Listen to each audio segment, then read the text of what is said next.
Students welcome again in my channel Vijay sir nursing classes. Dear students, इससे पहले class में भी हमने आपका एंडोक्राइन सिस्टम के बारे में डिस्कस किया था। तो आज भी हम जो आपका एंडोक्राइन सिस्टम है इसका आपका पार्ट 2 हम डिस्कस करेंगे। डियर स्टूडेंट्स, जो आपका पहली जो हमारी क्लास हुई थी एंडोक्राइन सिस्टम में, इसमें हमने जो एंडोक्राइन सिस्टम है इसके बारे में डिस्कस किया था, जिसमें हमने जो एंडोक्राइन जो ग्लैंड्स होती हैं इसके बारे में डिस्कस किया था। हमारे जो हार्मोन्स होते हैं वो क्या होता है इसके बारे में हमने डिस्कस किया था। इसके अलावा हमारे जो हाइपोथैलेमस और जो आपके पिट्यूटरी ग्लैंड्स होते हैं इसके बारे में हमने डिस्कस किया था। तो जो आज की क्लास है एंडोक्राइन सिस्टम में, इसमें हम आपके जो थायराइड ग्लैंड है इसके बारे में डिस्कस करेंगे। तो फर्स्टली हम डिस्कस करते हैं जो आपका थायराइड ग्लैंड होता है इसके लोकेशन के बारे में।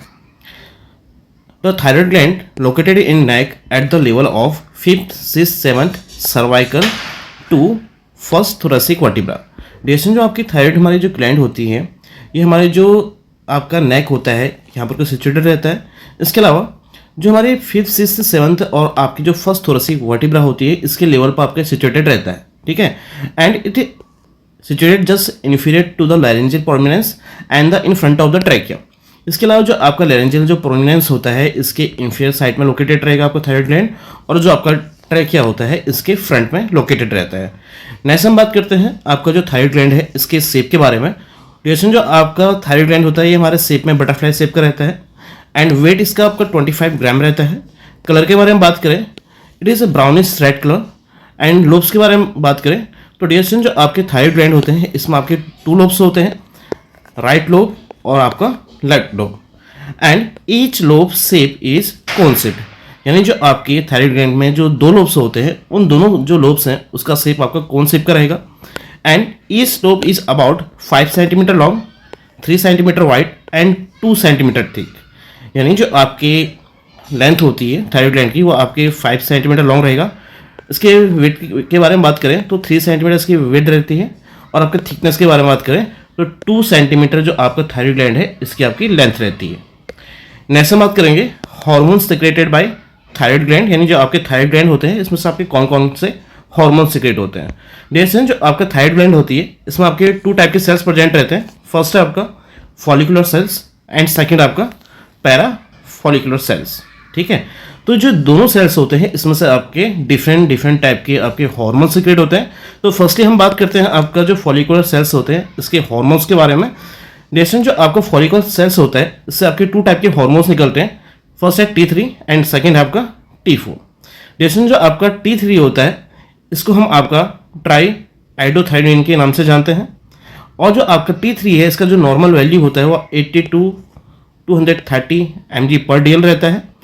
और जो T4 होता है स्टूडेंट्स इसको हम आपका टेट्रा आइडोथायरोन बोलते हैं। इसके अलावा हम उसको थायरोक्सिन के नाम से भी जानते हैं, जिसका आपका जो नॉर्मल वैल्यू रहता है 5 to 12.9 माइक्रोग्राम पर DL रहता है। इसके अलावा हम जो पैरा जो फॉलिकुलर सेल्स हैं इसके बारे में बात करें तो डिस्टेंस जो आपका पैरा फॉलिकुलर सेल्स होता है इसमें से आपका एक हार्मोन होता है कैल्सिटोनिन, वो सीक्रेट होता है। नेक्स्ट हम बात करते हैं functions of T3 and T4, यानी जो आपकी बॉडी है जो आपके हार्मोन है जो आपके थायराइड ग्लैंड से जो T3 एंड T4 निकल रहा है इसके फंक्शन के बारे में डिस्कस करते हैं। तो देखते हैं T3 and T4 increase the basal metabolic rate in all the body cells. जैसे जो आपके हार्मोन होता है T3 एंड T4 ये हमारी बॉडी में जो बेसल मेटाबॉलिक रेट होता है इसको हम शॉर्ट में BMR भी बोलते हैं। तो हमारे बॉडी में जितने भी सेल्स होते हैं उसमें आपका जो BMR होता है उसको इंक्रीज करने में आपका हेल्प करता है। And thyroid gland are responsible for physical growth, that is growth of skeletal muscles and bones in childrens. They are also required for growth of the nervous system. Distance जो आपका thyroid gland होता है ये हमारे जो physical growth होता है इसके लिए भी आपका रिस्पॉन्सिबल रहता है। और साथ में जैसे कि आपका जो स्केलेटल मसल्स होती हैं, बोन होती है हमारे चिल्ड्रंस में, इसकी ग्रोथ करने में आपका हेल्प करता है। इसके अलावा जो आपका नर्वस सिस्टम होता है इसके डेवलपमेंट और ग्रोथ में भी आपका जो T3 एंड T4 होता है वो आपका हेल्प करता है, ठीक है। नेक्स्ट आपका T3 T4 cause protein synthesis in all the tissues and therefore cause the growth. इसके अलावा जो ये हार्मोन होते हैं ये हमारे जो टिश्यूज होते हैं इसमें आपका प्रोटीन का सिंथेसिस करता है, इसलिए आपका जो ग्रोथ होता है इसको भी आपका प्रमोट करता है। नेक्स्ट है and T3 T4 increase utilization of glucose by all the cells but also cause greater entry of glucose into the blood from the liver. जैसे जो आपका T3 एंड T4 होता है, ठीक है, ये हमारे जो सेल्स होते हैं इनके द्वारा जो आपका ग्लूकोज का जो यूटिलाइजेशन होता है उसको इंक्रीज करता है।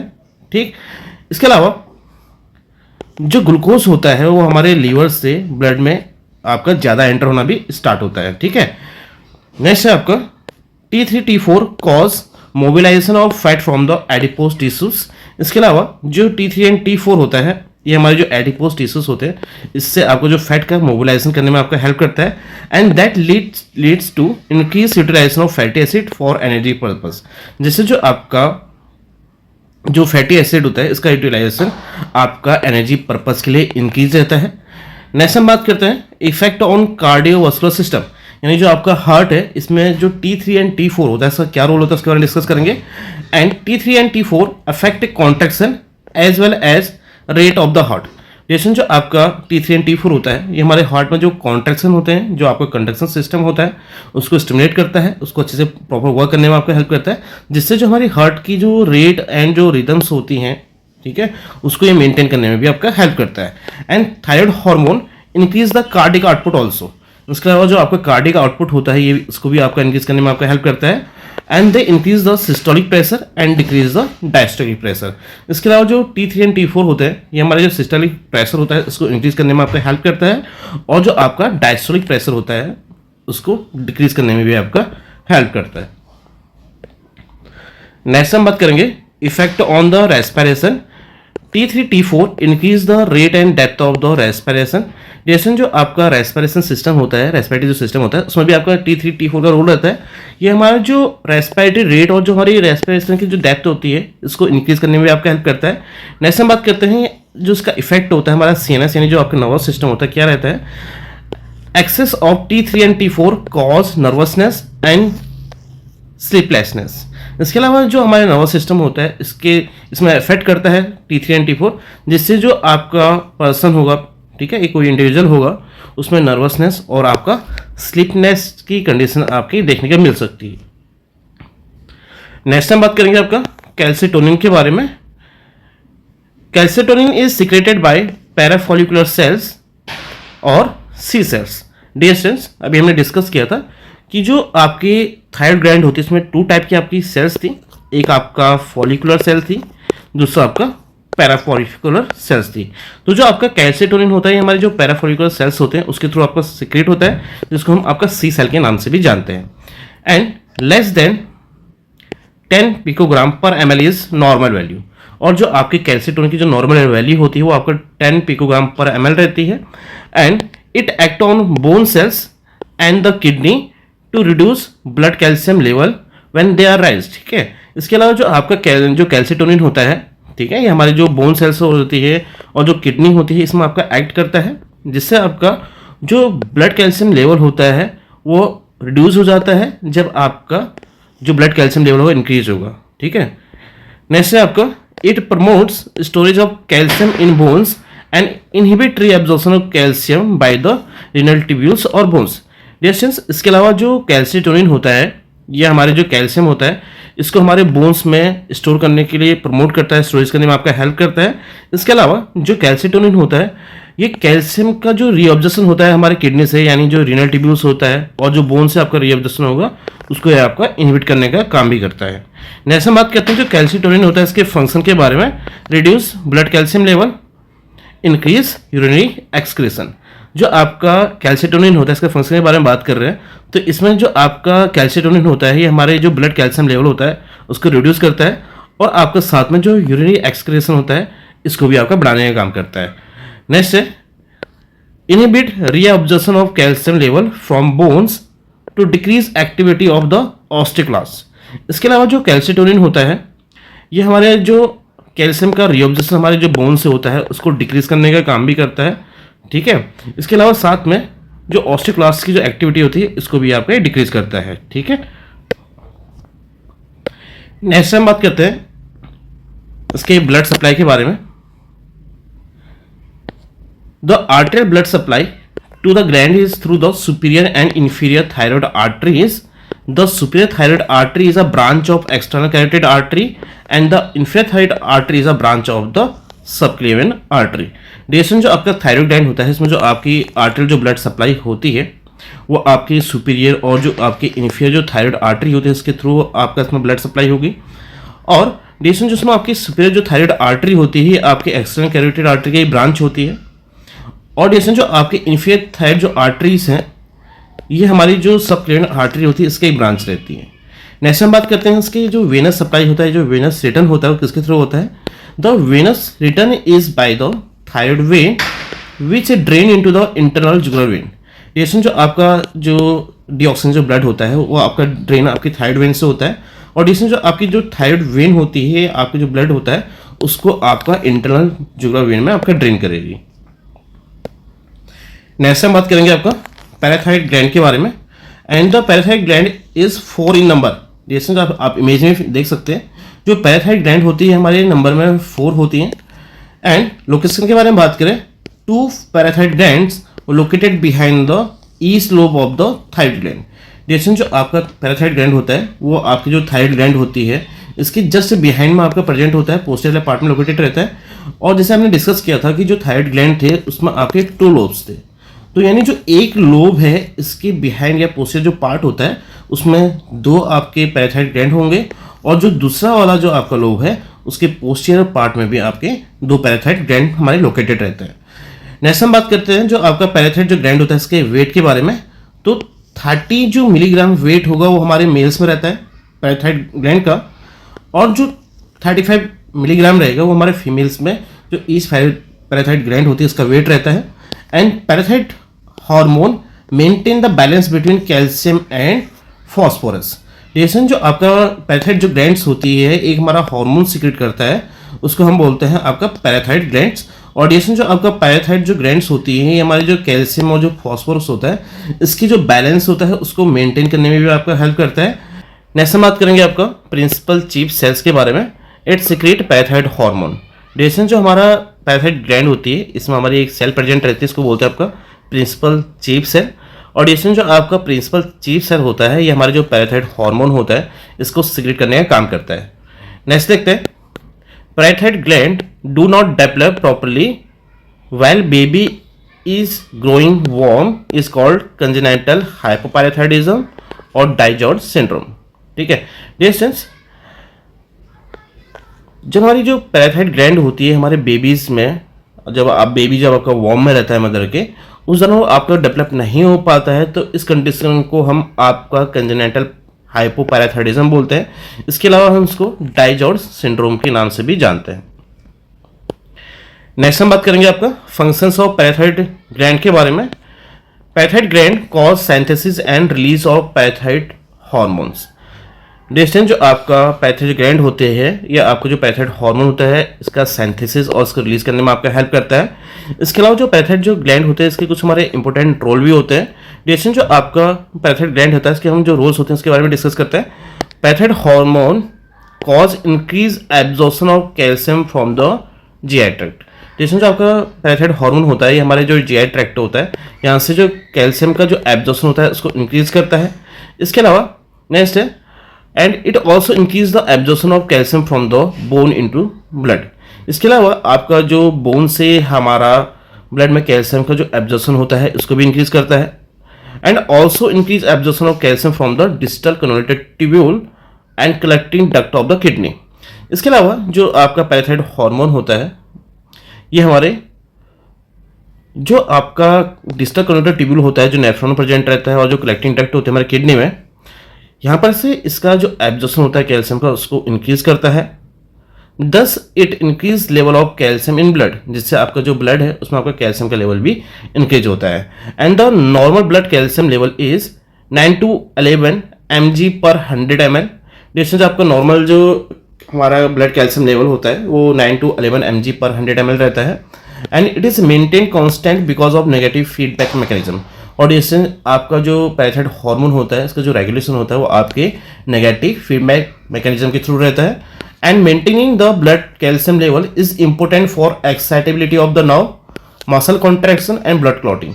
इसके अलावा जो आपका पैराथायराइड जो हमारा हार्मोन होता है, ठीक है, सॉरी, इसमें जो आपका ब्लड कैल्शियम जो लेवल होता है ये हमारे जो नर्व में एक्साइटेबिलिटी होता है उसको आप उसके लिए आपका रिस्पॉन्सिबल रहता है। साथ में जो मसल कॉन्ट्रैक्शन होते हैं और जो ब्लड क्लॉटिंग हमारा होता है इसके लिए भी आपका रिस्पॉन्सिबल रहता है। नेक्स्ट हम बात करेंगे आपका एड्रेनल ग्लैंड के बारे में।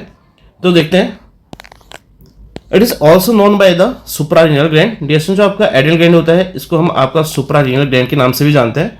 दे lie behind the peritoneum surrounded by pharynx fat. They are enclosed with the kidney in the renal fascia but separated from the kidney by septum of the areolar tissues. जैसे जो आपका adrenal gland होता है ये हमारा जो parietal cavity होता है उसके बैक साइड में बिहाइंड साइड में प्रेजेंट रहेगा और साथ में आपका जो पेरिनेफ्रिक जो फैट होता है इससे सराउंडेड भी रहता है। And they are enclose with the kidney in the renal fascia. इसके अलावा आपके किडनी में आपको जो रीनल फैसिका होता है इससे इनक्लोज रहेगा और आपका जो it separated from kidney by septum of the areolar tissues. इसके अलावा जो आपका किडनी होता है उससे आपका एक जो एरियोलर टिश्यू का जो सेप्टम होता है इससे सेपरेट रहता है। बात करते हैं इसके मेजरमेंट के बारे में। Each adult gland is 50 mm long, 30 mm broad and 10 mm thick. जैसे जो आपका इसकी लेंथ के बारे में बात करें तो ये 50 mm ये हमारा लॉन्ग रहता है और 10 mm ये हमारा ब्रॉड रहता है। 30 mm ये आपका ब्रॉड रहता है और 10 mm ये इसकी थिकनेस रहती है। अब बात करते हैं जो एड्रेनल ग्लैंड होता है इसके शेप के बारे में। तो देखते हैं, right adrenal gland is pyramidal in shape and left in semilunar in shape। जैसे जो आपका जो राइट आपका जो एड्रेनल ग्लैंड होगा उसका शेप आपका पैरामिडल रहेगा, जबकि जो लेफ्ट जो आपका एड्रेनल ग्लैंड होता है उसका शेप आपका सेमिलुनर रहेगा। नेक्स्ट हम बात करते हैं इसके आर्टेरियल सप्लाई और वेनस ड्रेनेज के बारे में।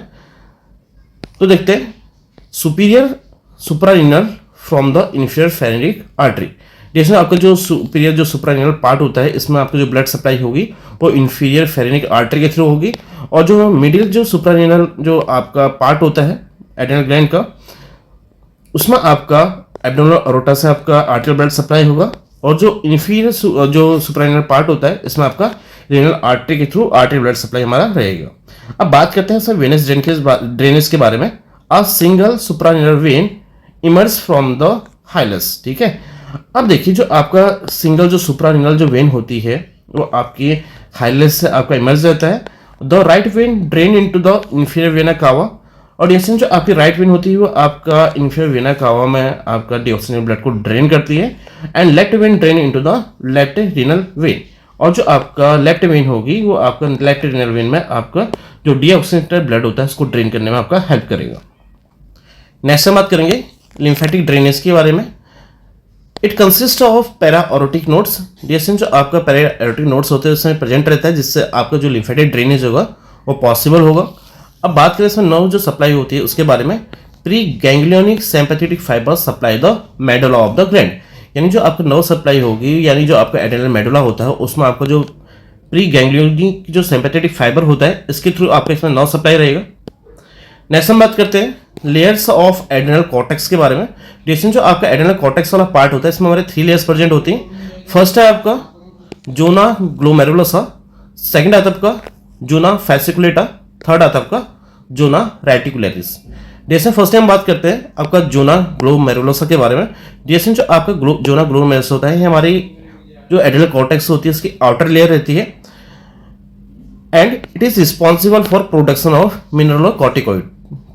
इसके अलावा जो आपका जोना ग्लोमेरुलोसा है जो आपकी आउटर लेयर होती है एड्रेनल कॉर्टेक्स की, ये हमारा जो मिनरल कॉर्टिकॉइड्स में जो हार्मोन होता है इसके प्रोडक्शन के लिए रिस्पॉन्सिबल रहता है।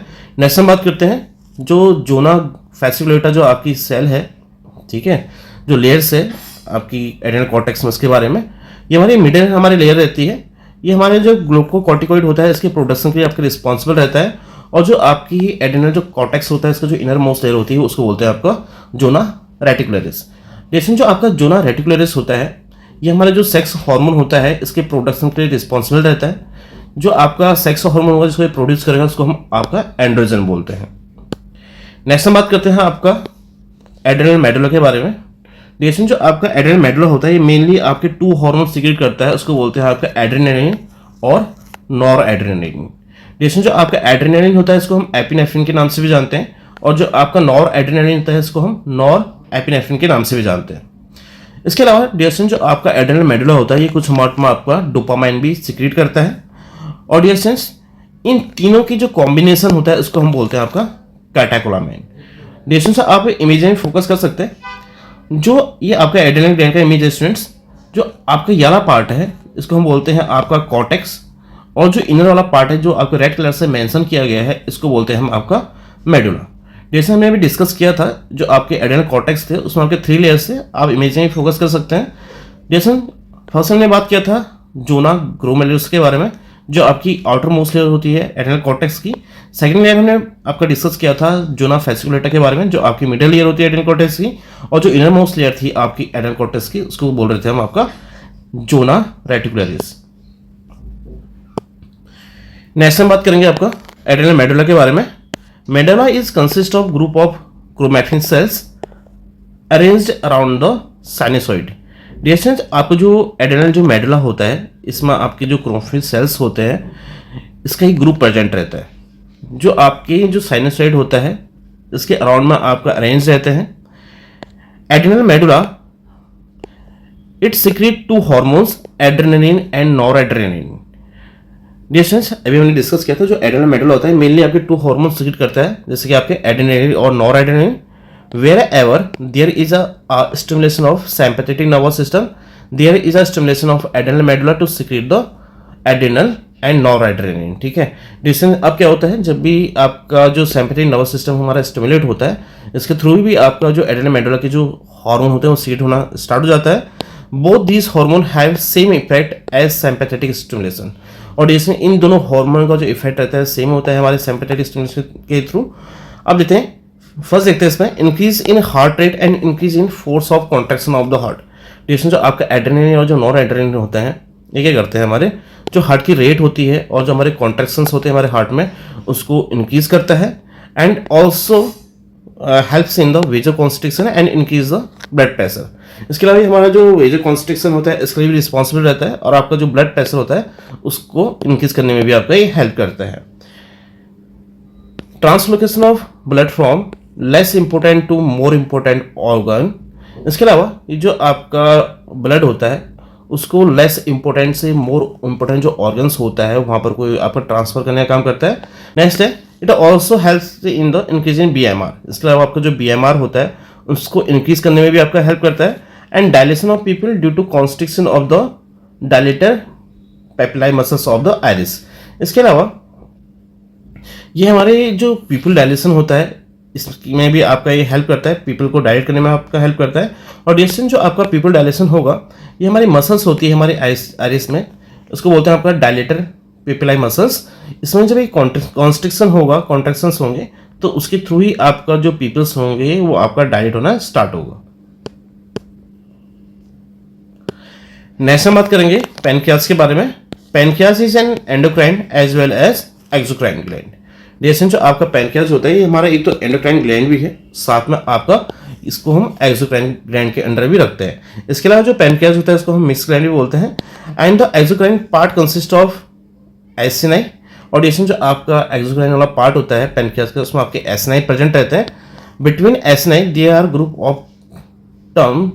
Of cells termed as islets of Langerhans. और जैसे जो आपके इसमें जो एसिनाइज प्रेजेंट रहती हैं उनके बीच में एक ग्रुप ऑफ सेल्स प्रेजेंट रहता है जिसको आपका इसलेट्स ऑफ लैंगरहैंस के नाम से जानते हैं।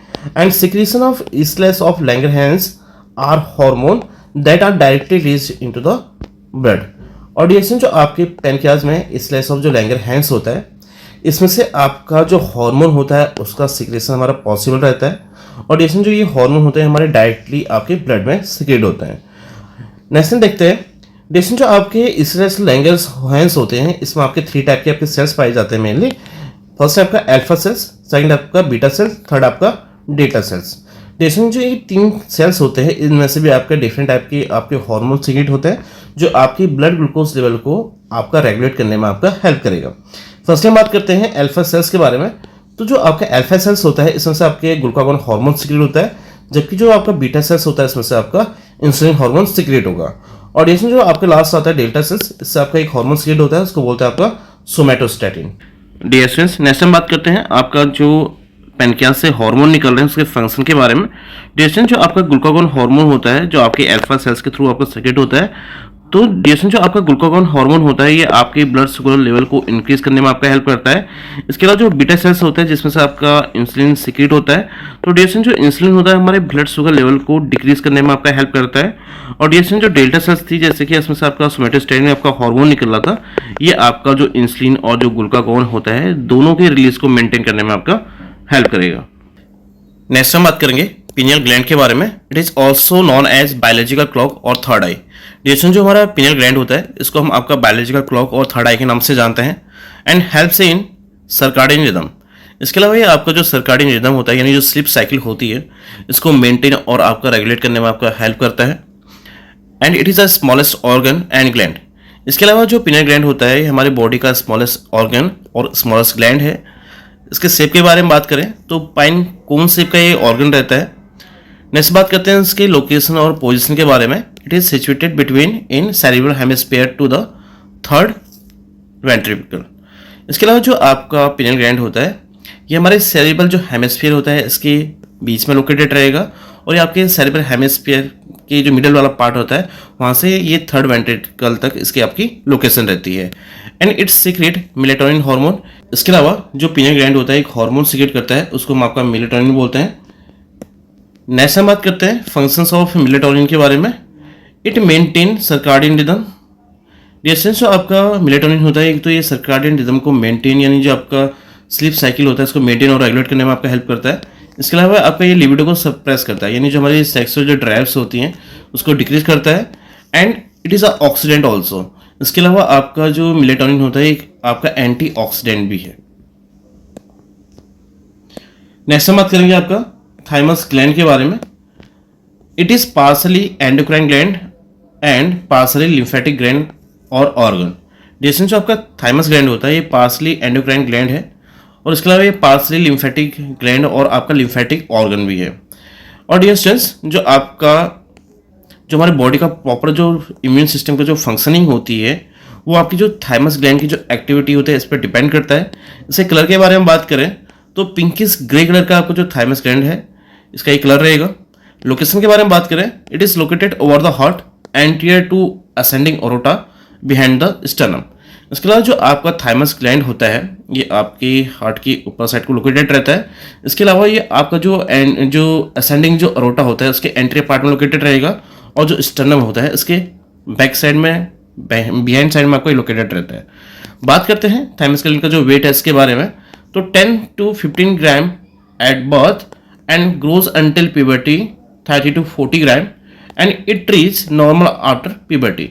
डिएसएन जो आपका थाइमस ग्लैंड होता है बर्थ टाइम में इसका जो वेट रहेगा आपका 30 से 15 ग्राम रहेगा और जब प्यूबर्टी की एज आ जाती है तो उसमें इसका जो वेट होगा आपका 30 से 40 ग्राम हो जाता है।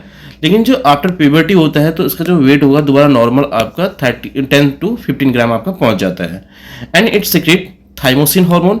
इसके अलावा डिएसएन जो आपका थाइमस ग्लैंड होता है एक हार्मोन सीक्रेट करता है उसको आपका थाइमोसिन हम आपका हार्मोन बोलते हैं। नेक्स्ट हम बात करते हैं इसके फंक्शन के बारे में तो it is responsible for activation and development of the T lymphocytes. डिएसएन जो आपका थाइमोसिन हार्मोन होता है जो आपके थाइमस ग्लैंड से सीक्रेट हो रहा है। डिएसएन जो आपका थाइमोसिन हार्मोन होता है ये आपके जो टी लिम्फोसाइट्स होता है इसका एक्टिवेशन और आपका इसके डेवलपमेंट में भी आपका हेल्प करता है, इसके लिए रिस्पॉन्सिबल रहता है। Thank you students for watching this video. Please don't forget to like share and subscribe this channel for more updates.